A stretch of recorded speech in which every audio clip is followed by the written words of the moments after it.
Salam ngarit pemirsa. Kali ini saya datang di kandangnya milik Mas Kadar lagi nih. Mas, ya. Saya itu setiap kesini bingung mau manggil Pak, Mas gitu. Enaknya sebenarnya apa sih? Mau Pak ya udah punya anak, Mas kayaknya belum tua-tua banget.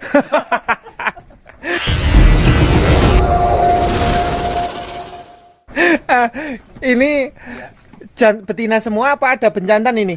Kalau semua, Mas. Ini Ya. Berapa puluh ekor ini?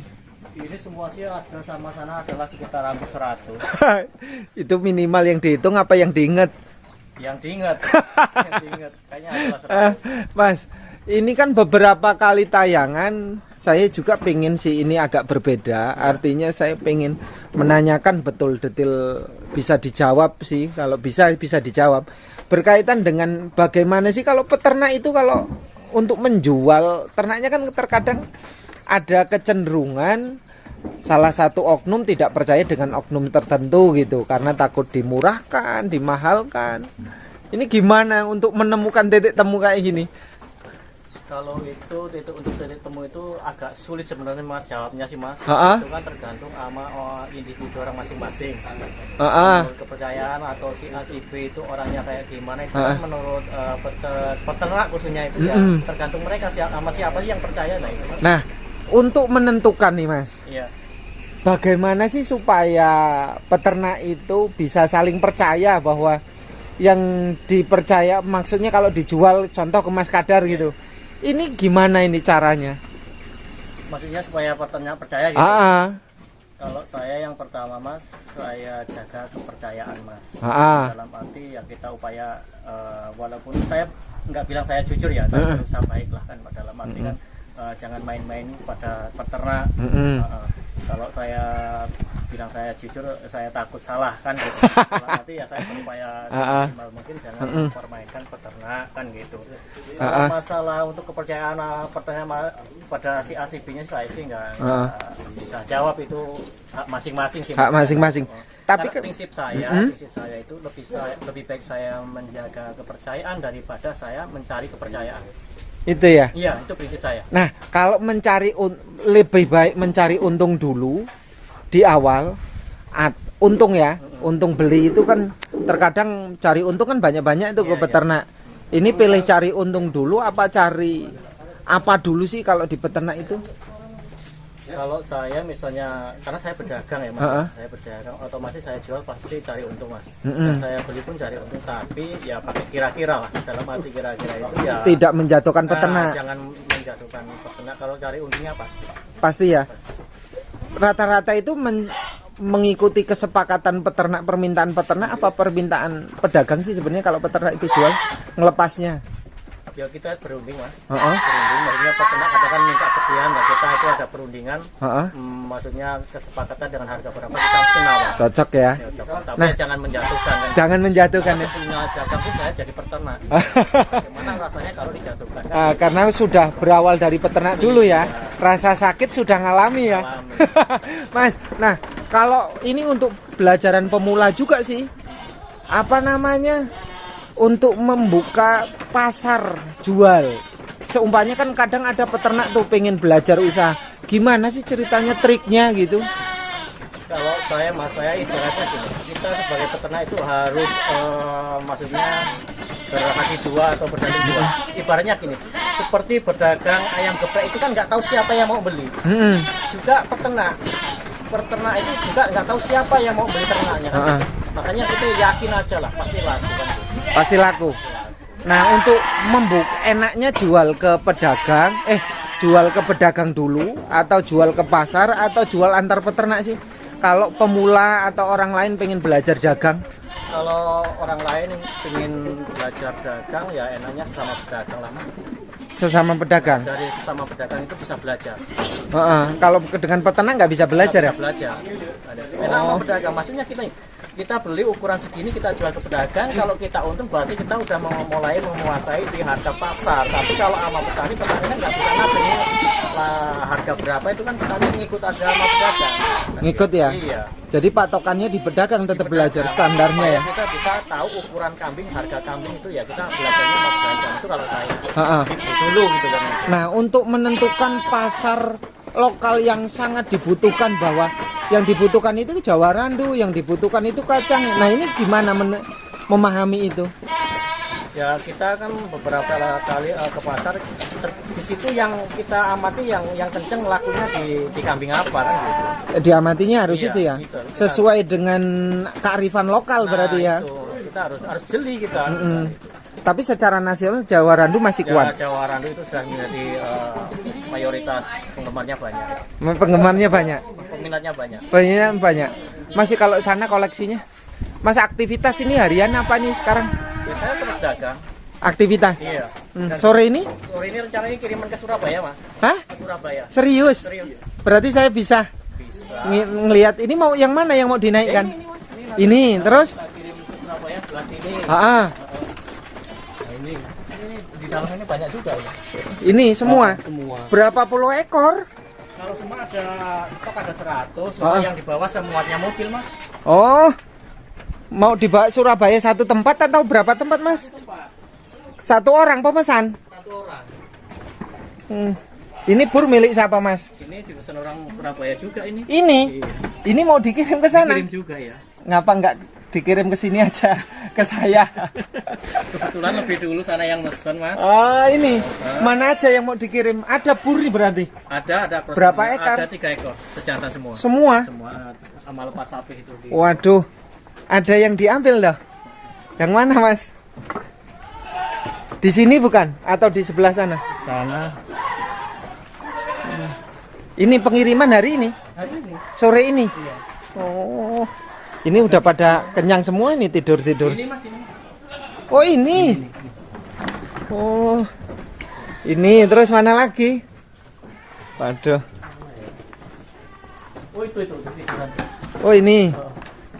Oh, mobil udah datang belum, Mas? Udah. Mau ngirim langsung? Iya, ini langsung naikin ini. Itu udah pada datang itu anak-anak yang mau naikin. Oh ya udah, saya ngikutin ya. Iya. Ngikutin dari belakang nanti.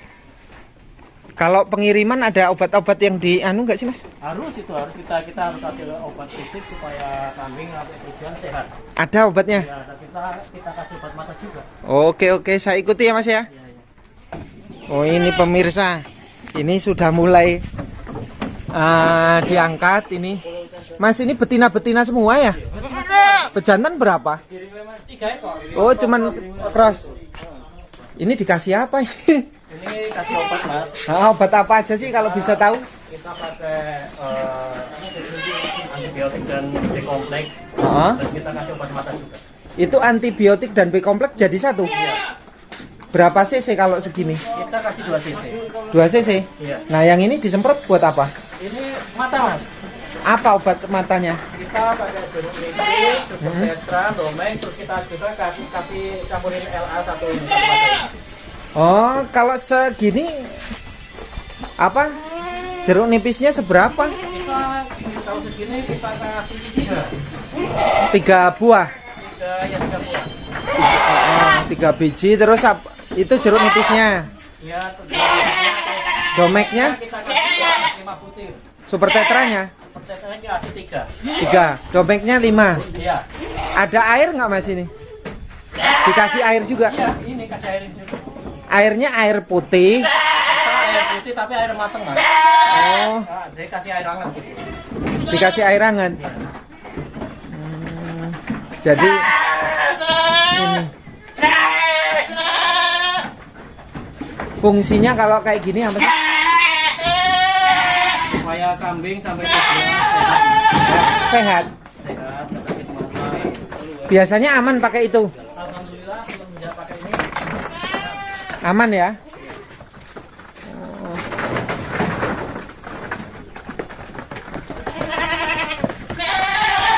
Nah, ini boleh disebutin, Mas, namanya, Mas? Siapa yang mau yang pesen, Bapak siapa namanya? Pak Agus. Oh.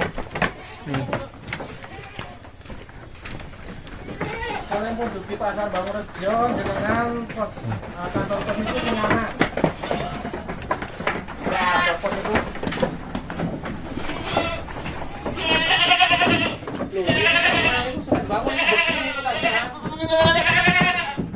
Ini posisi harus duduk kalau kambing ya.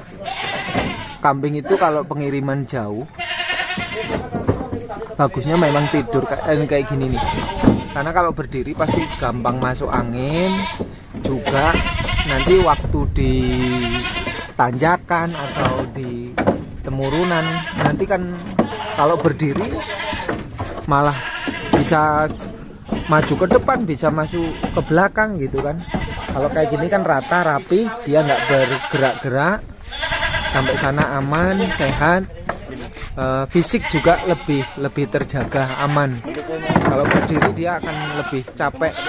Kalau kayak gini ibarat kita tidur sih. Kambing tidur nyaman, tenang di perjalanan. Ini semuanya betina breeding semua ini.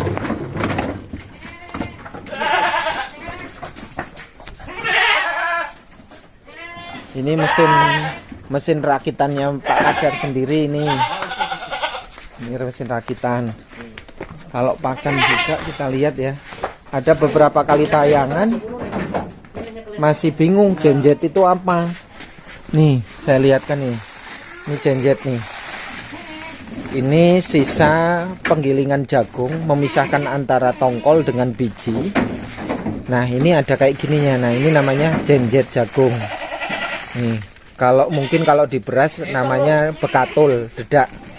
Nah, ini karena sudah di open ya, ini kering mati ini namanya. Karena sudah di open sama mesin, dia sudah kering mati dan ini bertahan lama. Terus kalau ini yang namanya ini onggok ya. Onggok itu adalah ampas singkong. Jadi kalau di pabrik itu kan untuk aci ya, tapioka. Nah, ini nih ampasnya. Sisa penggilingan. Nah, ini terus kemudian nih ulangi lagi nih. Ini bahan yang paling wangi nih. Ini paling wangi. Ini CGF ini namanya, wangi luar biasa. Coba saya pahami, ini wangi banget. Kalau ini kayak ada cangkang kerangnya sepertinya. Ada ya nanti dicek lah CGF itu apa secara detail ya. Itu daun singkong, silase daun singkong. Nih, ini silase daun singkong kalau sudah terbuka kayak gini aman, ini nggak busuk. Ini kayak gini aja dibuka, uapnya juga kan dia hilang, jadi dia nggak busuk. Nah, plastiknya namanya, ini plastik untuk sering tanya juga, masih sering tanya. Plastik untuk silase ini, tempat ini namanya roll PE. Roll PE warna putih ya. Kenapa di sini gunakan putih, bukan hitam, bukan biru gitu kan? Karena plastik ini cenderung paling awet. Tidak getas, tidak mudah sobek gitu kan. Kalau yang hitam itu kadang-kadang, bukan kadang, memang sudah sering sobek, sering bermasalah untuk di tempat kayak gini. Ini bagusnya warna roll PE warna putih 0,3 mili lah ini. Nih. 0,3 mili ini. Ini namanya roll PE.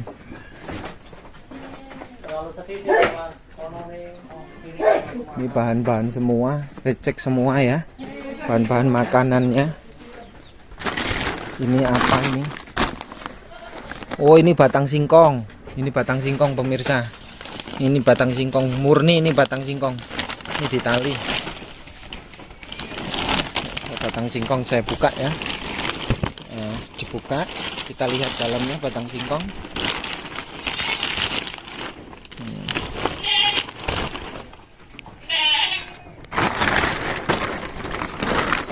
Wah, ini harum sekali ternyata batang singkong ketika ditutup kedap udara kayak gini. Jauh lebih harum ketimbang daun singkong. Nih. Ini kalau batang singkong murni nih ya. Ini batang singkong semuanya nih. Ini batang singkong nih. Nih. Ini dimakankan kambing bagus. Proteinnya juga luar biasa bagusnya, banyak. Ini batang singkong. Terus kita lihat stok pakan ya. Stok pakan di sini. Nah, kalau dalam skala besar, jumlahnya banyak, nggak mungkin harus menggunakan rumput ya, tidak mungkin. Peternak kalau skalanya di atas 50 ekor dengan hanya rumput ya, ini akan jadi persoalan makan gitu kan. Apalagi kalau yang cari rumput orang satu, mengurus kandang orang satu gitu kan. Kesehatan semuanya pasti akan bermasalah di kemudian hari. Mungkin oke, 1 hari 2 hari bisa, tapi kalau berbulan-bulan yang namanya kesehatan manusia, fisik, capek, males, mood, dan enggak, kan semuanya bisa muncul gitu. Nah, ini yang menjadi harus diperhatikan ya. Terus berkaitan dengan kesehatan kandang dan lain sebagainya, ini juga harus diperhatikan. Mas Kadar, kalau kandang itu dibersihkan disemprot berapa minggu sekali sini? Seminggu sekali, Mas. Pakai apa ya? Pakai biodes. Biodes itu apa? Biodes itu ya obat buat nyemprot kambing sekaligus kandang.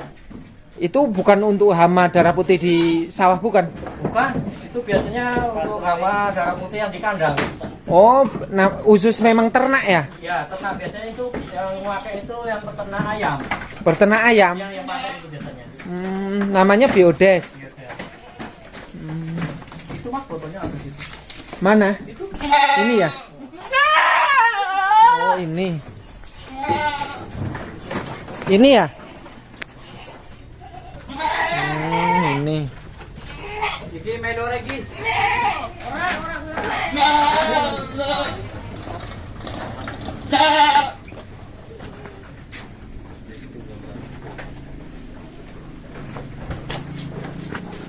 Kalau breeding full daun singkong, full rumput, kira-kira mampu nggak sih orang?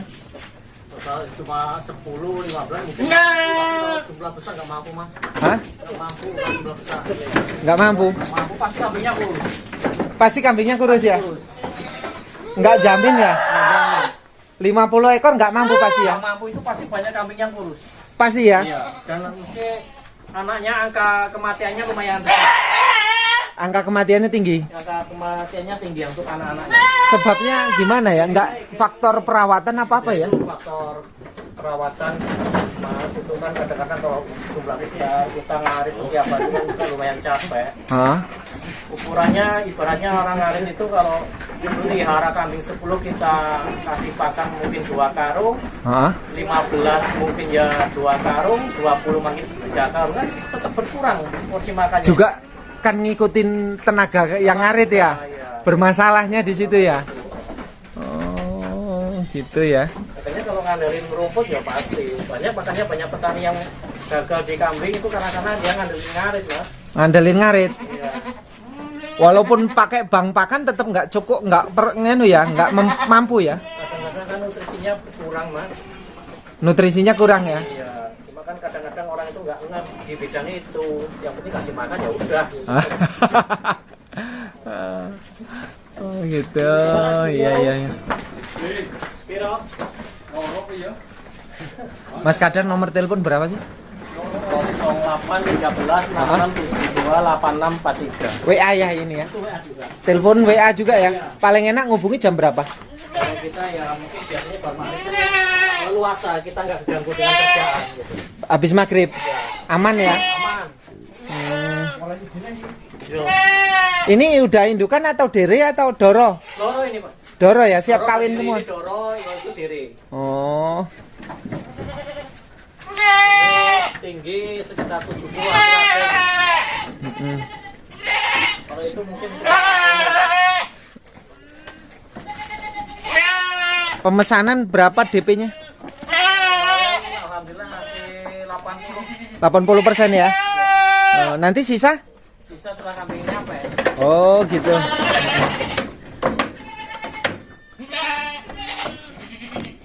Nah ini pemirsa berkaitan referensi ya, kambing mau breeding, mau ya sekarang skalanya kalau peternak mau sukses sebenarnya breeding, jangan penggemukan. Walaupun penggemukan itu lebih mudah dalam mendapatkan keuntungan cepat gitu kan, lebih mudah. Terus juga ya perawatannya mungkin lebih, pemberian makannya lebih ringan ketimbang breeding. Kalau breeding kan makannya 2 kali lipat dari penggemukan. Betina itu makannya lebih jauh lebih banyak gitu ketimbang breeding. Ini kalau penggemukan makannya setengah. Oke gitu ya pemirsa ya. Kalau semua dipertimbangkan lah, semua dipertimbangkan. Kalau untuk pemula sebaiknya belajar lah, belajar ngikuti channel YouTube nggak apa-apa, komunikasi dengan teman-teman peternak yang lain juga itu bagus, cara pengobatan, cara perawatan, cara pembuat kandang gitu, dan strategi manajemen lah ya, yang namanya manajemen penjualan, manajemen kesehatan, perawatan, manajemen pakan, semua harus diupayakan untuk pemula semuanya agar semua tidak sia-sia dalam beternak, rugi apalagi gagal ya. Saya sangat miris sekali kalau ada peternak yang gagal. Saya cukup sedih gitu kan, cukup sedih karena saya menginginkan bahwa peternak itu harus sukses, harus sukses. Oke, terima kasih, salam ngarit pemirsa semuanya.